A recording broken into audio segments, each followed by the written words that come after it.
Welcome to K Times news బులెటిన్ల ముందుగా headlines. CM Revanth Reddy tour పై మాజీ ఉప ముఖ్యమంత్రి తాటికొండ రాజయ్య ఫైర్.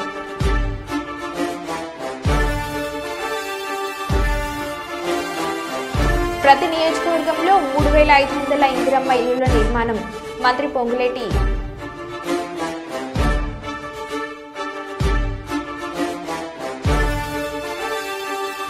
కాంగ్రెస్ హయాంలో 7 రోజులు జైల్లో ఉన్న అమిత్ షా.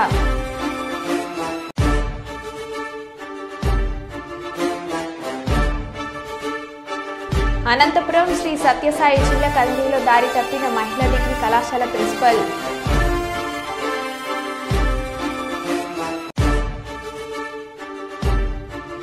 సినిమా వాళ్లకు ఎవరు పిల్లల్నివ్వరు సప్తగిరి.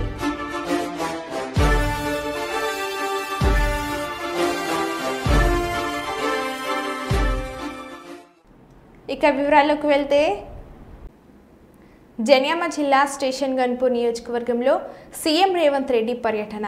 మధ్యాహ్నం 1 గంటలకు హెలికాప్టర్లో శివునిపల్లికు చేరుకోనున్న సీఎం 1:10 నుండి 1:20 వరకు ఇందిరా మహిళా శక్తి స్టాల్స్ సందర్శన, 1:25 నుండి 3 గంటల వరకు ప్రజాపాలన బహిరంగ సభలో పాల్గొననున్న సీఎం రేవంత్ రెడ్డి 3:10 శివునిపల్లి హెలిప్యాడ్ నుండి హైదరాబాద్ వెళ్లనున్న సీఎం టూర్ నేపథ్యంలో ఏర్పాట్లలో నిమగ్నమైన ఎమ్మెల్యే కడియం శ్రీహరి అధికారులు.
కాకపోతే ఏంటంటే మాకు స్పేస్ వస్తే సిట్టింగ్ అరేంజ్మెంట్ ఓన్లీ 20,000 వస్తుంది. ఇంకా మోర్ దెన్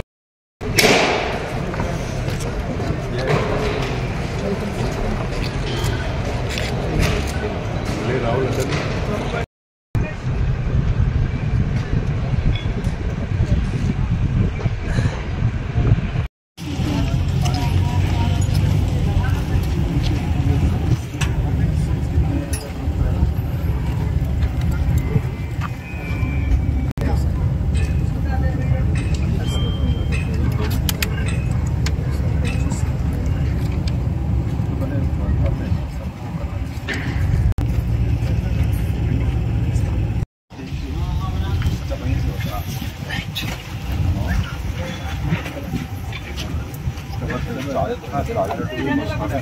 डबल बैरिकेड ही करवा रहे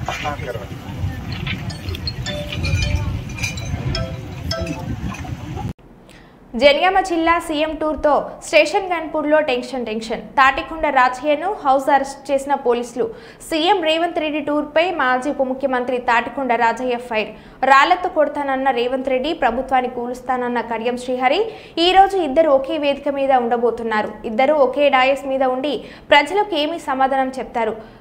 రాజ్యాంగం మీద గౌరవం, సుప్రీంకోర్టు మీద గౌరవం ఉంటే కడియం రాజీనామా చేయాలి అని అన్నారు. కడియం శ్రీహరితో రాజీనామా చేయిస్తావా, ప్రజలకు క్షమాపణ చెప్తావా, రేవంత్ రెడ్డి తేల్చుకోవాలి. పోలీస్ రాజ్యం, దొంగల రాజ్యం, దోపిడీ రాజ్యం అన్న తాటికొండ రాజయ్య ప్రజాపాలన పేరుతో ప్రజలను మభ్యపెడుతున్నారు. తన బిడ్డ రాజకీయ భవిష్యత్ కోసం కడియం శ్రీహరి రేవంత్ రెడ్డితో చేరి 100 కోట్లకు అమ్ముడుపోయారు. ఇద్దరు తోడు దొంగలు గన్పూర్లో బహిరంగ సభ పెడుతున్నారు. బహిరంగ సభను ఎక్కడికక్కడ అడ్డుకోవడానికి బీఆర్ఎస్ శ్రేణులు సిద్ధమయ్యారు. బీఆర్ఎస్ ముఖ్యులందరినీ నిర్భయంగా అరెస్ట్ చేసి రాత్రంతా వివిధ పోలీస్ స్టేషన్లకు తిప్పారు. ప్రజా వ్యతిరేక చర్యలు అవలంబిస్తున్న రేవంత్ రెడ్డి ప్రభుత్వాన్ని ఎక్కడికక్కడ ప్రజలు అడ్డగిస్తారని తాటికొండ రాజయ్య అన్నారు. ప్రజలకు క్షమాపణ చెప్పాలి రేవంత్ రెడ్డి గారు. ఎందుకంటే కడియంలో రాజీనామా చేస్తావా లేదా ప్రజలకు క్షమాపణ చెప్తావా తేల్చుకోవాల్సిందని డిమాండ్ చేస్తూ ఉన్నాం. అయినా కూడా బీఆర్ఎస్ శ్రేణులు మొత్తం కూడా నీ సభ నిండుతూ ఉన్నారు. తప్పకుండా నువ్వు మరి నీ సమాధానాన్ని బట్టి మా కార్యకర్తలు రియాక్ట్ అవుతారు. తూతూ మంత్రంగా వచ్చి ఏదో 800 కోట్లు ఇస్తామని చెప్పేసి మాయమాటలు చెప్తున్నావు. మసిపూసి మాయడికాయ చేస్తూ ఉన్నావు. ఆలి లేదు, సూలి లేదు, కొడుకు పేరు సోమలింగం అన్నట్టు ఏ పని చేయలేదు. ఒక ప్రొసీడింగ్ లేదు, ఓ టెండర్ లేదు. మొత్తం ఉట్టిన అడ్మినిస్ట్రేటివ్ శాంక్షన్ తీసుకొచ్చి ఈరోజు శిలాపలకాలు వేసి అక్కడక్కడే భయపడి ప్రజల్లోకి రాకుండా మొత్తం ఊరు బయట అక్కడే సభ, అక్కడే వెళ్ళిపోయాడు. అక్కడే 20,000 మందికి కుర్చీలు వేసిన 10,000 మంది కూడా వచ్చే పరిస్థితి లేదు. ఆ 10,000 సగం మంది కూడా కాంగ్రెస్ ప్రభుత్వ బాధితులే ఉంటారు. ఆశపడి భంగపడ్డ లబ్ధిదారులు ఉంటారు. కాబట్టి ఇప్పటికైనా ఏ హామీలు అయితే ఇచ్చినావో ఇప్పటికైనా ఇష్టం ఉన్నవే దేవుళ్ళ మీద ఒట్టేయకుండా, అదేవిధంగా ప్రజలు ఇంకా మోసం చేయకుండా వెంటనే ఇప్పటికైనా నీ పద్ధతి మార్చుకోవాలని హెచ్చరిస్తూ వెంటనే కడియం శ్రీహరిని రాజీనామా చేయిస్తావా లేదా నువ్వు క్షమాపణ చెప్తావా తేల్చుకోవాలని చెప్పేసి హెచ్చరిస్తా ఉన్నాం. ఇదేమి రాజ్యం, పోలీసు రాజ్యం, దొంగల రాజ్యం, దోపిడీ రాజ్యం, నిరంకుశ రాజ్యం. ఈరోజు ప్రజాపాలన పేరుతోటి ప్రజలను మభ్యపెట్టి అనేక హామీలు ఇచ్చి ఏ ఒక్క హామీ నెరవేర్చకుండా ఈరోజు తగుదునమ్మా అని చెప్పేసి 15 నెలల కాలంలో గణపురం నియోజకవర్గంలో తట్ట మట్టి తీయలే, పైసా బిల్లు చెల్లించలే. వారు శాంక్షన్ చేసిన పనులకు పైసా బిల్లు చెల్లించలే. కానీ సిగ్గు శరం లేకుండా ఈరోజు మరి కడియం శ్రీహరి పార్టీ ఫిరాయించి ఈరోజు బీఆర్ఎస్ కార్యకర్తల చెమటతో గెలిచి బిడ్డ రాజకీయ భవిష్యత్తు కోసము రేవంత్ రెడ్డి సంఖలో జొర్రి 100 కోట్లకు అమ్ముడుపోయి మళ్ళీ ఇవాళ తగుదనమ్మా అని చెప్పేసి ఇద్దరు తోడు దొంగలు ఇవాళ గణపురంలో బహిరంగ సభ పెడుతున్నారట. బహిరంగ సభకు ఎక్కడికక్కడ బీఆర్ఎస్ శ్రేణులు అడ్డుకోవడానికి సిద్ధమయ్యారు. ఇప్పటికే నిర్బంధంగా మా క్యాడర్ను మొత్తం కూడా ప్రధాన ముఖ్యులందరినీ కూడా అరెస్ట్ చేసి రాత్రంతా వివిధ పోలీస్ స్టేషన్ ఆ రైతులు నిన్న నిలదీస్తారు.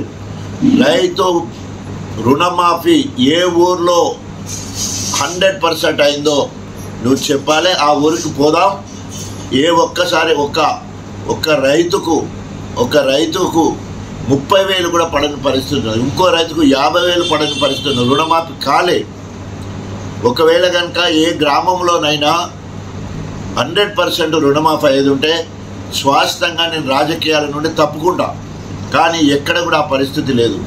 రైతు భరోసా పేరు మీద ఒక మండలంలో ఒక్క చిన్న గ్రామ పంచాయతీ తీసుకొని అక్కడ కూడా రేషన్ కార్డు ఇవ్వలే, ఇందిరమ్మ ఇల్లు ఇవ్వలే, రైతు భరోసా ఇవ్వలే, ఇందిరమ్మ ఆత్మీయ భరోసా ఇవ్వలేదు. తర్వాత అక్కడ రుణమాఫీ జరగలేదు. సో 5 హామీలు కూడా నెరవేరలే. 26 జనవరి అది కూడా పోయింది. సో ఈ రకంగా అట్టర్ ఫ్లాప్ గవర్నమెంట్ ఇప్పటికే 1,60,60,000 కోట్ల రూపాయలు మరి అప్పు తీసుకొచ్చి ఢిల్లీకి కప్పం కప్పడానికే ఆ పైసలు వాడినావు తప్ప ప్రజల సంక్షేమం కోసం ఒక్కడు కూడా చేయలేదు. అందుకనే ఈరోజు ప్రజలందరూ తిరగబడతా ఉన్నారు. తెలంగాణలో ఇష్టం వచ్చినట్లు మాట్లాడే వ్యక్తులు జర్నలిస్టు ఎలా అవుతారని ప్రశ్నించారు రేవంత్ రెడ్డి. ప్రస్తుతం గుర్తించిన పత్రికలు, మీడియా సంస్థలు, అక్కడ పనిచేసే ప్రతినిధులు జర్నలిస్టుల లేక కుటుంబాలపై ఇష్టం వచ్చినట్లు మాట్లాడే వాళ్ళు జర్నలిస్టులు అని ప్రశ్నించారు. వాళ్ళ కామెంట్స్ చూస్తుంటే రక్తం మరిగిపోతుందని అన్నారు. ప్రజా జీవితంలో ఉన్నాం కాబట్టి ఊరుకొని ఉంటున్నామని అన్నారు. లేకుంటే పరిస్థితి ఇంకోలా ఉంటుందని వార్నింగ్ ఇచ్చారు. గతంలో ఛానల్స్ ఏదో సైట్రింగ్ స్టోరీలు వేస్తే వాటిని ఆ ఛానల్స్ కేసీఆర్ ఏడాది పాటు బ్యాన్ చేశారని గుర్తు చేశారు. అలాంటిది తాము ఎవరిని ఏమీ అనడం లేదని తెలిపారు. కానీ జర్నలిజం ముసుగులో కొందరు వ్యక్తిగత ఆరోపణలు చేస్తున్నారని, వాటిని చూస్తే రక్తం మరిగిపోతుందని అన్నారు. అసలు జర్నలిస్టులు అంటే ఎవరు ఎలా గుర్తింపు వచ్చింది ఎవరిని అని ప్రశ్నించారు. జర్నలిస్టు ముసుగులో చేసే కామెంట్స్ పై అందరూ స్పందించాల్సిన అవసరం ఉందని అన్నారు. దీనికి కొన్ని రెగ్యులేషన్స్ రావాల్సిన అవసరం ఉందన్నారు. ఇదో విష సంస్కృతిలా మారిపోతుందని ఆందోళన వ్యక్తం చేశారు. ఏది కూడా పరిధి దాటను, ఎందుకంటే నేను ముఖ్యమంత్రిని.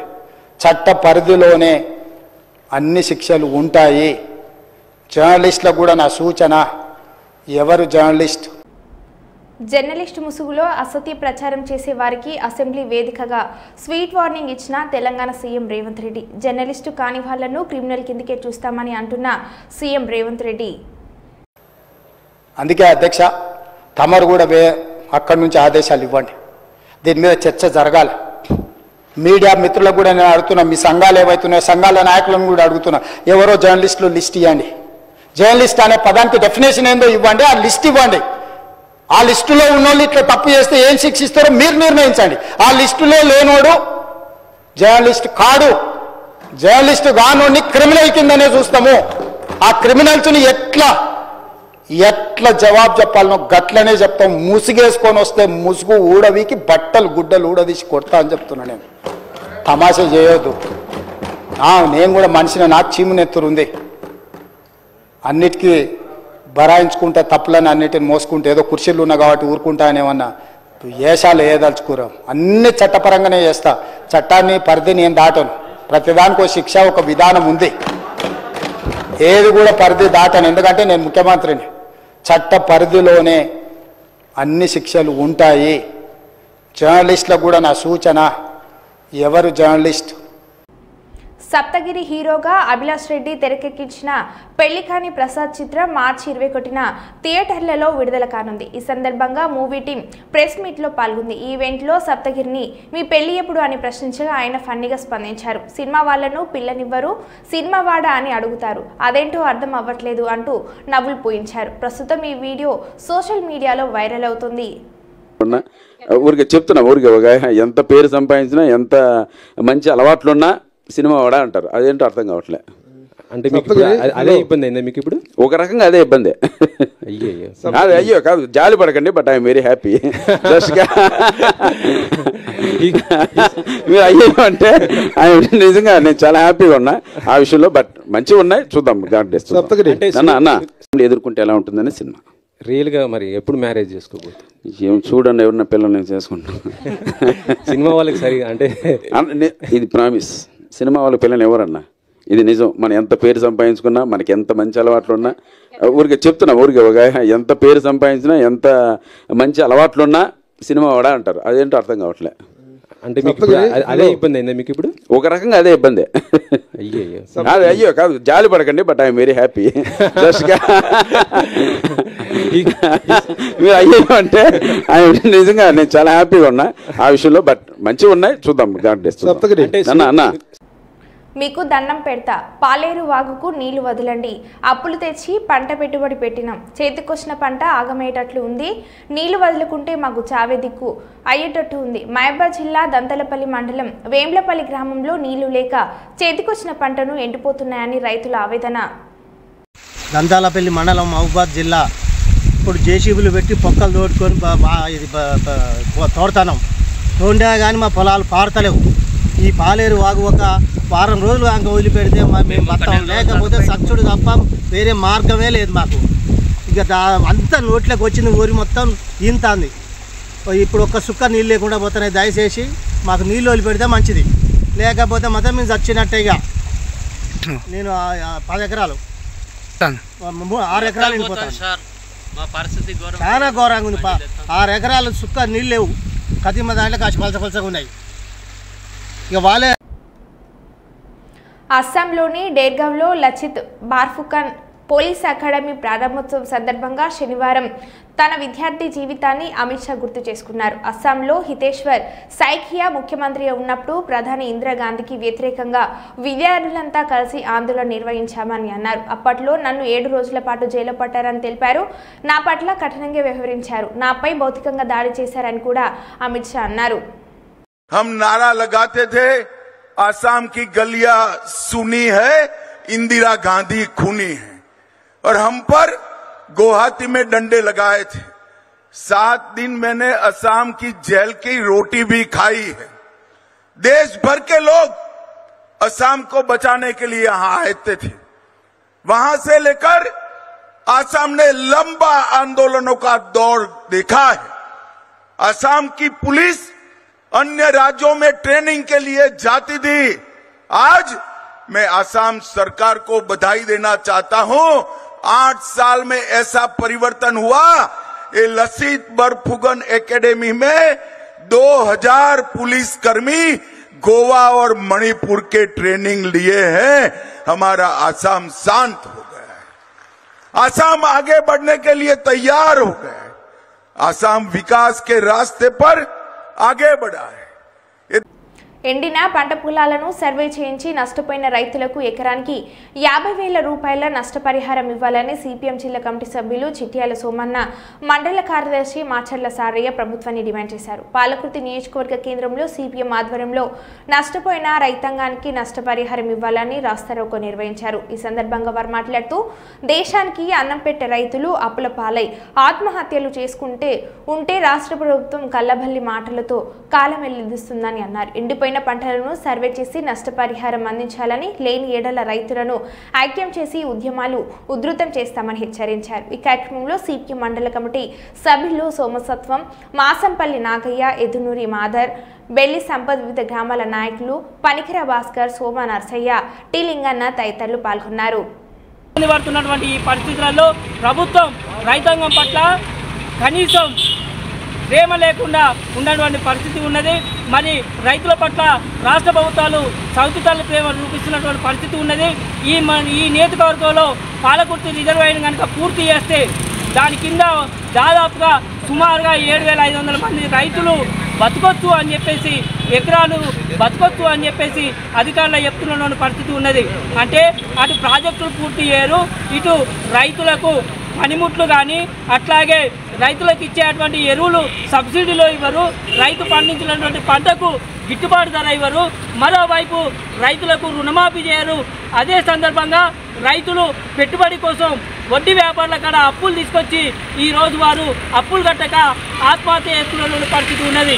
మరి ఇవన్నీ ఈ రాష్ట్ర ప్రభుత్వానికి అవపడతలేవా అని చెప్పేసి ఈ సందర్భంగా సిపిఎంగా మేము అడుగుతా ఉన్నాం. మరి ఇప్పటికైనా రైతాంగం పట్ల ఏమాత్రం ఈ రాష్ట్ర ప్రభుత్వాల ప్రేమ ఉన్నా, వారిని ఆదుకోవాలనే ఆలోచన ఉన్నా ముందస్తు చర్యలు తీసుకొని రైతాంగం ఇబ్బంది పడకుండా దేవాదుల ద్వారా నీరును అందించాలని చెప్పేసి సిపిఎంగా డిమాండ్ చేస్తా ఉన్నాం. ఇప్పటికైనా రాష్ట్ర ప్రభుత్వం కళ్ళు తెరవకుంటే రైతాంగాన్ని ఏకం చేసి సిపిఎం ఆధ్వర్యంలో పెద్ద ఎత్తున ఉద్యమాలు ఉధృతం చేస్తామని చెప్పేసి ఈ సందర్భంగా హెచ్చరిస్తా ఉన్నాం. పాలకుర్తి మండల కేంద్రంలో చెన్నూరు రిజర్వాయరు, ఇటు పాలకుర్తి రిజర్వాయర్ ఉన్నది. రెండు పూర్తి చేయక గత ప్రభుత్వం కూడా పూర్తి చేయలేదు. దానికి ప్రభుత్వం కేటాయించింది 66 కోట్లు పాలకుర్తి రిజర్వాయర్కు, కనీసం 18 కోట్లే కేటాయించారు, పూర్తిగా పని కాలేదు. అదేవిధంగా చెన్నూరు రిజర్వాయర్ 100 కోట్లు ఎక్స్పెండ్, దానికి 20 కోట్లే కేటాయించారు. మళ్ళీ గత ప్రభుత్వము పూర్తి చేయలేదు పనులు. మరి ఈ ప్రభుత్వం వచ్చినాక కూడా రీఎక్స్పెండ్ చేసి దానికి 70 కోట్లు అదనంగా రీఎక్స్పెండ్ చేశారు. 200 కోట్లు పెంచారు. 200 కోట్ల కానీ ఇప్పటికి కూడా 1 రూపాయి కూడా కేటాయించలేదు. సీఎం రేవంత్ రెడ్డి జనగాం జిల్లా స్టేషన్ గన్పూర్ పర్యటన సందర్భంగా జీసీసీ మాజీ చైర్మన్ అభిమాన్ గాంధీ నాయక్ ని మండల బీఆర్ఎస్ నాయకులను కొడగండ్ల పోలీసులు అర్ధరాత్రి ముందస్తు అరెస్ట్ చేసిన పోలీస్ సిబ్బంది. ఇటు సందర్భంగా ఆదివారం పోలీస్ స్టేషన్ వెళ్లి సిందే రామోజీ మాట్లాడుతూ అర్ధరాత్రి ముందస్తు అక్రమ అరెస్టు హేయమని అన్నారు. ప్రభుత్వం ఏర్పడి 15 నెలలు గడుస్తున్న రాష్ట్ర పరిస్థితి దేశంలోనే తలదించుకునేలా చేసిన రేవంత్ సర్కార్ అని అన్నారు. ఈ అక్రమ అరెస్టుతో భయపడేది లేదు. మా నాయకుడు కేసీఆర్ దయన్న గారి సారథ్యంలో బీఆర్ఎస్ పార్టీ తరపున మీ కాంగ్రెస్ ప్రభుత్వాన్ని హామీలు నెరవేర్చేంత వరకు ప్రజల మధ్యలో ఎండగడతామని కాంగ్రెస్ ప్రభుత్వాన్ని డిమాండ్ చేశారు. ఈ కార్యక్రమంలో మాజీ market chairman Peram Ramu, BRS party Palakurthi నియోజకవర్గం social media coordinator Deshagani Satish, Kodakandla పట్టణ అధ్యక్షులు మాసారం వెంకట నారాయణ, ఎస్టీసీఎల్ మండల అధ్యక్షులు బుక్య మాగ్య నాయక్, ప్రవీణ్ వెంకటేష్, సాయి రాజు, యాకు తదితరులు పాల్గొన్నారు. అప్రజాస్వామ్యంగా మీరు ఇచ్చిన హామీలు 420 హామీలు 6 గ్యారెంటీలు ఇవి కూడా అమలు చేస్తలేరు కాబట్టి ప్రజలు ఎక్కడికక్కడ ఈరోజు నిరోధిస్తున్నారు. రైతు బంధు ముఖ్యంగా మరియు పంటలు ఎండిపోతున్నాయి. అంతేకాకుండా ఏ హామీలైతే ప్రజలకు ఇచ్చిరో 4000 పెన్షన్ అని చెప్పి తులం బంగారం వీడియో తీసుకుంటే దగ్గర రాష్ట్ర ముఖ్యమంత్రి రేవంత్ రెడ్డి గారు గన్పూర్కి వస్తున్నారనే విషయంలో కొడకండ్ల మండల నాయకులు రాష్ట్ర మాజీ జీసీసీ చైర్మన్ గారిని గాంధీ నాయక్ గారిని అరెస్ట్ చేయడం మేము దాన్ని పూర్తిగా ఖండిస్తూ రాష్ట్ర ప్రభుత్వం తనకు ఏం చేస్తుందో ఏ విధంగా ప్రవర్తిస్తుందో అనేది అందరు ప్రజలు చాలా ఆతృతగా చూస్తున్నారు. రాష్ట్ర ముఖ్యమంత్రి అయి ఉండి నిండు సభలో ఎవరైతే గట్టిగా మాట్లాడతారో వాళ్ళ మీద ఉక్కుపాదం పోయాలని చెప్పి చూస్తున్న దాన్ని రాష్ట్ర ప్రజలు వీక్షించారు. అంతేకాకుండా ప్రభుత్వం ప్రతిష్టాత్మకంగా మీరు చేస్తున్నటువంటి ఓపెనింగ్లకు ఎవరైనా అడ్డొస్తారనే భయంతో మీరు ఉద్యమకారులను బీఆర్ఎస్ పార్టీ నాయకులను మీరు అడ్డుకట్ట వేయాలని చూస్తున్నారు. బీఆర్ఎస్ నాయకులతో మీకేం కాదు. ప్రజలు మిమ్మల్ని తిప్పికొట్టి తరిమి కొట్టే రోజులు దగ్గరున్నాయి. అంతేకాకుండా గుర్తుంచుకో రేవంత్ రెడ్డి గారు, మన పక్క రాష్ట్రమైనటువంటి ఆంధ్రప్రదేశ్లో ఇట్లే అంత నియంత పాలన చేస్తే వైఎస్ జగన్మోహన్ రెడ్డికి 11 ఇచ్చిండ్రు, నీకు 1 కూడా రాదని చెప్పి గుర్తుంచుకో. దయచేసి ఇట్లాంటి పనులు పిచ్చి చేష్టలు మానుకోవాలి. అందరూ ఒకవేళ కనుక మీరు కనుక రైతులకు నీళ్లు, రైతు బంధు, కరెంటు సక్రమంగా ఇచ్చినట్లయితే ఏ ప్రజలు మిమ్మల్ని అడ్డుకోరు. ఇవన్నీ చేస్తున్నారు కాబట్టే మీరు ఇట్లా అక్రమ అరెస్టులు చేస్తే అందరు ప్రజలు భయపడుతున్నారు అనుకుంటున్నారు.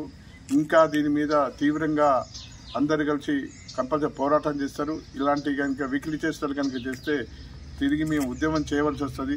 ఖబర్దార్ రేవంత్ రెడ్డి గారు తెలియజేస్తూ ఈ అక్రమ అరెస్టును ఖండిస్తూ నేను గతంలో రేవంత్ రెడ్డి మాట్లాడిన బూతులను ప్లే చేసి చూపించిన మాజీ మంత్రి ఎమ్మెల్యే హరీష్ రావు. ఇంకా రేవంత్ రెడ్డి గారు భాష గురించి మాట్లాడినారు. ఇవాళ ఆయన బూతులు, అసలు ఆ బూతులు వినడానికే ఒళ్ళు జల్లరిస్తుంది. మీరు చూడండి ఆయన బూతులు. అసలు ఈ రాష్ట్రంలో నిన్నేదో పెద్ద నీతి మంత్రులు లెక్క మాట్లాడుతున్నాను. ఏమని ఇట్లా మాట్లాడొచ్చునా, ఈ రకంగా మాట్లాడితే మంచిదేనా అని చెప్పి నిన్న మాట్లాడుతుండు. అసలు ఈ బూతులకు ఆద్యుడెవరు? నువ్వు కాదా రేవంత్ రెడ్డి గారు? అసలు నువ్వు మాట్లాడినటువంటి బూతులు నిన్న ముఖ్యమంత్రిగా నువ్వు బట్టలు ఇప్పదీసి రోడ్డు మీద కొట్టం అని జర్నలిస్టులను పట్టుకొని మాట్లాడుతావు, సంస్కారహీనంగా మాట్లాడుతావు. అసలు గతంలో రేవంత్ రెడ్డి గారు మాట్లాడిన భాష ఒక్కసారి చూసినాక నేను మాట్లాడతాను. ఆంజయ్ బాబు షార్ట్గా పెట్టు. ఈ సన్నాసి రండ అలాగే ఎర్ర గాల్చి పిర్రల మీద వాతలు పెడతాం. మీరు ఒక్కసారి చెప్పండి. నీ ముడ్డి మీద డ్రాయర్ కూడా ఉండదు. పీకడం మొదలు పెడితే బిడ్డ నడి బజార్లో ఉరి తీయాలన్నా, 100 మీటర్ల గోతి తీసి పాతి పెట్టాలన్నా, ఒక్కనొక్కని పండబెట్టి తొక్కి పేగులు తీసి మెడలేసుకొని ఊరేగుదాం బిడ్డ. లోపల కొడుకులు ఛానళ్ళు ఉన్నాయి కదా అని అడ్డగోలు చేస్తే చూసుకుంటూ ఊకుంటా అంటారు. పండబెట్టి తొక్కి పేగులు తీస్తే గాడిద కొడుకులు నొక్కనొక్కని. అట్లాంటి అప్పుడు నా కొడుకులకు నేను సమాధానం చెప్పను. దాని అమ్మ మొగులు ఇంట్లోనే అన్ని తెచ్చి చూపించుకోమని చెప్పారు. టీవీలో వేసుకో, నాకేం అభ్యంతరం లేదు.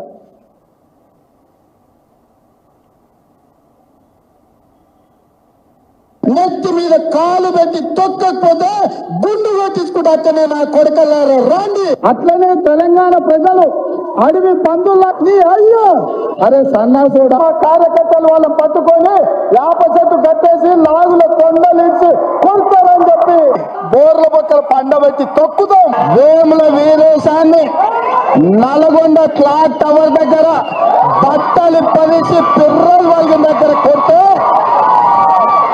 ఎట్లా జవాబు చెప్పాలి? గట్లనే చెప్పాను. మూసిగేసుకొని వస్తే మూసుకు ఊడదికి బట్టలు గుడ్డలు కూడా తీసి కొడతా అని చెప్తున్నాను.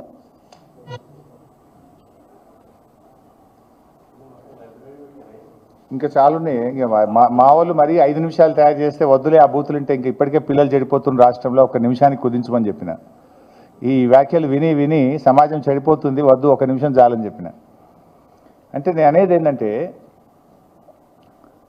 రేవంత్ రెడ్డి గారు నీ భార్యాబిడ్డలే భార్యాబిడ్డలా? ఎదుటి వాళ్ళకు భార్యాబిడ్డలు ఉండరా? ఎదుటి వాళ్ళకు అక్కా చెల్లెలు ఉండరా? ఎదుటి వాళ్ళ కుటుంబ సభ్యులు ఉండరా? నీ దాకా వస్తే కానీ నొప్పి తెలియదా నీకు? నువ్వు గతంలో కేసీఆర్ గారిని పట్టుకొని కాల్చిపారేయాలని మాట్లాడినావు, ప్రగతి భవన్ను పేల్చివేయాలని మాట్లాడినావు. ఇక నీ బూతులు ఆ నోట్తో నేను చెప్పలేను. ఆ బూతులు మాట్లాడితే నా నాలుక ఖరాబ్ అవుతుంది. కానీ అంత పచ్చి బూతులు మాట్లాడినావు నువ్వు. కానీ నిన్నేమంటున్నావు? ఇట్లా అంటారా అట్లా. మరి అప్పుడు గతంలో నువ్వు అసలు బాడీ షేమింగ్కు బ్రాండ్ అంబాసిడర్ నువ్వు కదా. కేటీఆర్ గారు కుమారుడు మైనర్ అబ్బాయి, పాపం ఆయన చదువుకునే ఒక స్కూలుకు వెళ్ళే విద్యార్థి. ఆ బాబుని ఆ పిల్లవాడిని పట్టుకొని కూడా నోటుకొచ్చినట్టు మాట్లాడినావు కదా. నా ఎత్తు పొడుగు గురించి కూడా అడ్డమైన కూతలు కూసినావు కదా నువ్వు. అసలు బాడీ షేమింగ్కు రాజకీయాల్లో అవకాశం ఉంటుందా? ఏం మాట్లాడుతావు నువ్వు? అసలు మనిషివా పశువువా నువ్వు? మనిషి అయితే అన్నం తినేటోడైతే ఇట్లా మాట్లాడాడు. మాట్లాడింది నువ్వు, చెడగొట్టింది నువ్వు, రాజకీయాలను కలుషితం చేసింది నువ్వు, బూతులకు నిలయం చేసింది నువ్వు. ఏదో 100 ఎలుకలు తిన్న పిల్లట నేను శాకాహారిని అన్నట్టు బూతులకు బ్రాండ్ అంబాసిడర్ నువ్వు. ఇవాళ నీతి సూత్రాలు, నీతి వ్యాఖ్యలు నువ్వు వల్లిస్తే ఎట్లా రేవంత్ రెడ్డి గారు? మరో బులెటిన్లో మళ్ళీ కలుద్దాం. Stay tuned.